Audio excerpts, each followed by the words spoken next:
Ari, thank you, buddy. Appreciate the invite. I enjoyed it. So when you heard the name of, let's start with just a quick note about the Baylor AD and Doug McNamee. We know him, but had you ever heard of him? No, not in particular. I think, when you look at the skill set required to be an athletic director in today's day and age, it's a completely different skill set than what we've seen, throughout history, where, you needed to have somebody that was tied in with the athletic department that, kind of knew the ins and outs of college sports. And now, you're looking for a revenue guy now. That's the biggest piece to it. And so, ultimately when any new athletic director is hired for any school within the Big 12, the number one thing I'm looking at in terms of reaction is, what have they done from a revenue business building standpoint? And obviously, the new athletic director at Baylor fits that to a T. It's a completely different role today than it was 5 to 10 years ago. And I think we're seeing that with the types of people that are hired for those jobs.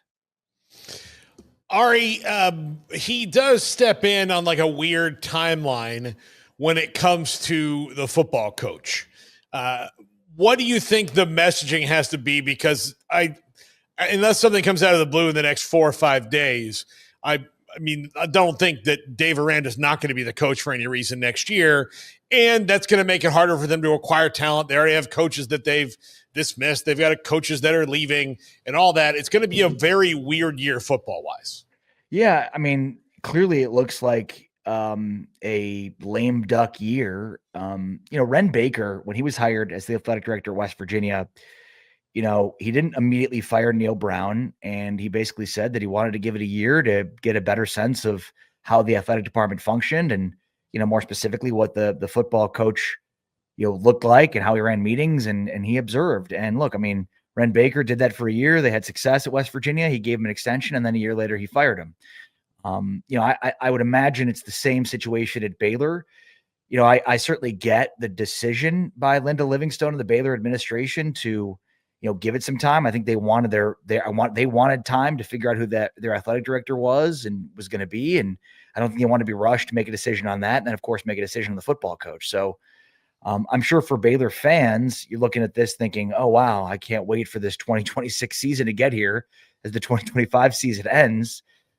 Because I'm not sure you could expect it to look much different than what it looked this year. And I'm not even really sure what the expectation should be going into next season for Dave Aranda and what it looks like for him to keep his job. But obviously we see that, there's assistant coaches that are already looking for the exit ramp to try to find a safe landing spot with Matt Powledge. Normally you wouldn't think that a coach would leave Baylor to go to North Texas for for the same job, but when it looks like you can potentially have that same job for multiple years and it doesn't look like that at Baylor, certainly seems more attractive. So I think, that decision certainly appears to be setting in motion what many of the coaches along Baylor staff probably think long-term.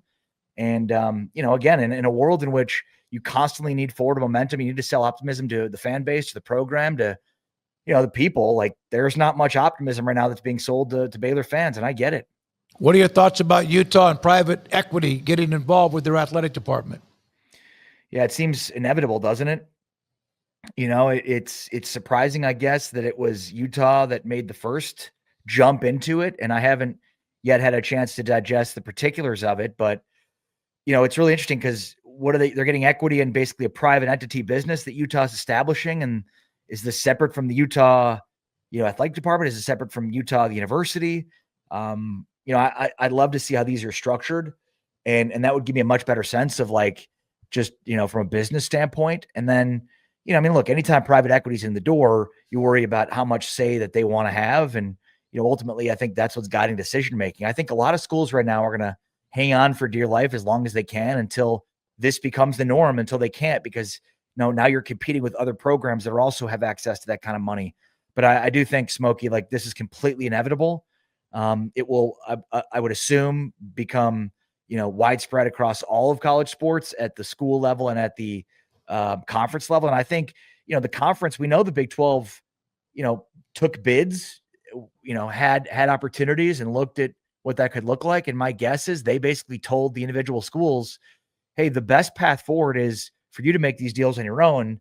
And then over time, with enough schools that are signed up, we'll make these at the conference level. But the money is the name of the game. We just saw Texas Tech with a Big 12 championship, outspending all the other programs of the Big 12. They didn't just spend the money, though. They spent it in a proper way that, prioritize certain positions. They didn't need a quarterback, which helps when it comes to the portal because so much money tends to be tied into the quarterback position. Just ask Sam Levitt. So it's inevitable. I would certainly not advise programs to do it. And I'd, again, love to see the writing what it looks like. But, the private equity is not in it to make money back. They're looking for, a legit return, 3-1, 4-1, 5-1, 6-1. They want to hit certain thresholds every year. And, even though it might look and appear different at spec, like that's at the end of the day, what they're tasked with. Ari, the thing that concerns me about it is now essentially college athletics has owners. So, that's like this Utah thing. That's what it makes it, is where, if say you and I decided to buy Kansas basketball, and now my wife and you are in charge of Kansas basketball, essentially, because you as alumni have a stake, and then Ocho Capital has a stake, and the university has a stake, and all of that. For every, and I'll just use this example, for every Jeff Lurie in the NFL, there's a Dan Snyder. For every Al Davis, there's a Mark Davis, right? Like every thing. So fans may be like, oh, hey, we're going to have a bunch of money for our team, but you're not going to guarantee that a guy like Cody Campbell, who's got this thing kind of figured out, is the one who's running it. It could just be the guy with the most, and he may not know what he's doing. Well, and chances are they don't, right, Paul? I mean, that's nobody wants you or I running Kansas basketball unless you're a Baylor basketball fan, I guess. No, I think it's extremely well stated. And look, some schools are going to be better positioned than others. Texas Tech's one that you mentioned. Like Texas Tech doesn't need private equity because they've got their own bank with Cody Campbell. I think Kansas is in a similar situation because David Booth, who invented the index fund, is a alum, and he invested $300 million in their football facility, and then another $300 million in his own, investment fund, in his own index fund, if you will, that averages, I think, like a 25% return year over year.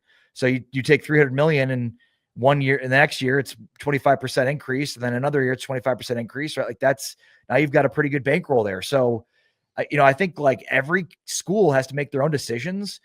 I think how it's written, to your point, in terms of like ownership, makes a huge difference here, and how the money gets inside and infiltrates the building, and are they looking to be helping from a personnel standpoint? Are they looking to help out from a efficiency standpoint? Hey, maybe we don't need this many people working in the athletic department. We, instead of 4 people doing the 4 jobs, maybe we have 2 people doing the 4 jobs because we feel that those 2 people can do those 4 jobs.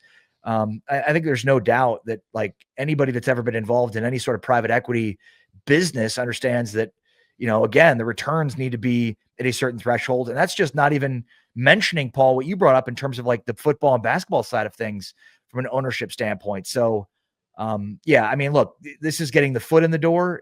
You'd be hard pressed to think that with the foot in the door, they're not trying to get more and more control. And I think that's the concern that a lot of universities have. But the problem is, if you don't have access to billionaires at your disposal that are then willing to take that money and invest into the program, they're falling far behind. And I think, Utah probably looked at that relative to Texas Tech and relative to some of the other big spenders in the SEC and the Big Ten, and thought this is our best path forward. Ari, the Big 12 is down to 1 team. I know there are bowl games, although not as many as they're supposed to have because of K-State, Iowa State opting out, and then others who didn't want to opt in when they got that opportunity. So it's down to Texas Tech. BYU gave it a hell of a run, and, among others. But your thought about what has to happen? Is there anything that can happen other than Texas Tech winning multiple playoff games that gives this conference a little bit different pizzazz as they enter the offseason? I don't know that they need to win multiple. I think, winning a quarterfinal matchup and getting to semifinals, I think would go a long way, because at this point, I think we can all agree that Texas Tech is as good as any top end program in the SEC or the Big Ten. They are severely underrated right now, it appears, across college football, because, you've got college football observers that, probably don't know that, just believe that they've beat up on a bad conference here, as opposed to a conference, as we've seen, that spends, 13 weeks beating up on each other and being a league of parity. So I think, like, number one, line one, the conference took a huge step forward this year, in being more top heavy and having more of a litmus test type program that to which you could measure the other programs. And I think not only is Texas Tech, top end good, but they're not just good at the skill position like we've seen Big 12 schools be in, the last 25 years. Like, they're really good up front on both lines of scrimmage. So I think that has some staying power. Like, my guess is they're going to get Oregon in the Orange Bowl. I think they win that game. And I think that says a lot in terms of the national consciousness about how good this conference is, because I think a lot of people are going to pick Oregon because they're going to just completely dismiss Texas Tech for the conference. And then, I mean, look, depending on the matchup in the semifinals, I don't know how far you have to go. Do you have to get to the national championship game to earn respect? I think winning one game, if you're Texas Tech, beating Oregon in the Orange Bowl, winning the game you're supposed to win would go a long way, because, again, I think this and especially depending on how you do it, like if you beat them up front, like you've been beating Big 12 schools, I think that says a lot. And it's sort of how we've seen Georgia and Ohio State and some of the big brands win at the highest level within recent history. So, look, I think it's obvious that the league has turned a corner this year. Maybe public perception hasn't quite caught up with it, but I think give them a win, and that will change a lot in terms of how people feel about this conference and Texas Tech in particular. Yeah, I think, like the rematch of just a terrible, like the terrible draw for BYU. Like, here's what we know about BYU. They can't beat Texas Tech. We have no idea how they match up with anybody else. Like, none, because, well, I mean, they've 10-0 in their other games or 11-0 in their other games that didn't play Texas Tech. Like, I think that kind of hurts them a little bit, and where the SEC is just like, they rematch all the time. They've had all that year of doing it. I would have been curious to see, and like, I understand leaving BYU out, especially if you also leave Alabama out. Now, that's a different conversation for a different thing, but I would be curious to see a second Big 12 team to get in, to maybe have that measuring stick of an elite team in the league against somebody else in the playoff. Yeah, no, I mean, I completely agree. And, look, I'm not going to make the case that BYU should have been included in the playoff. There probably was a greater case to make for that than ESPN wanted to make. It's clear that BYU, from a national perspective, isn't in the same ilk or standing as, I think winning 22 of 26 football games might indicate. And, it sucks for BYU. They're a really good member of the Big 12. They've been a huge addition, and, it's clear their football program is upper echelon and a upper tier for this conference. And, look, it would have been really interesting to see what the season would look like had Jake Retzloff still been their quarterback now as he leads Tulane into the playoff. I certainly think long-term they're better positioned with Bear Bachmeier having played these snaps. But, obviously in 2 games against Texas Tech, Bear looked like a freshman. And, I mean, he was, for good reason. I mean, there was a strip sack on him where they burst the line of scrimmage before it seemed like the ball was even snapped to him. And, I mean, he's trying to make plays down the field, and he doesn't even see Ben Roberts, who makes these 2 unbelievable individual plays that makes him look like a freshman. So, yeah, I mean, to me, the idea that, like, well, if Alabama didn't get punished for losing as badly as they did in the SEC, why did BYU get so punished? I don't agree with that. I think Alabama had just a better resume overall. Now, the fact that they didn't move at all, given the 20-some point loss they had to Georgia, seems a bit ridiculous. And, and obviously everybody's thinking Notre Dame got left out, and BYU once again had a good case to make instead of Notre Dame, because if playing the conference championship game shouldn't hurt you, then why would it hurt BYU? I think that's just a asinine thing. Like, playing in the conference championship game and losing should hurt you. Like, I don't really get why it wouldn't, because yeah, it's an extra game that not every team has, but like, getting there is important, but winning and being competent in that game is also important too. And like, I just, like, I hate the idea and hope that the committee doesn't subscribe to the idea that, like, you don't like, how can you only benefit from it? That makes no sense. If you can benefit from it, then you should be able to not benefit from it. But I digress. Yeah. We got to go, but it's like you can benefit from not being a part of a championship game, right? So that's part of the Notre Dame can. Yeah. Well, I mean, who else did though?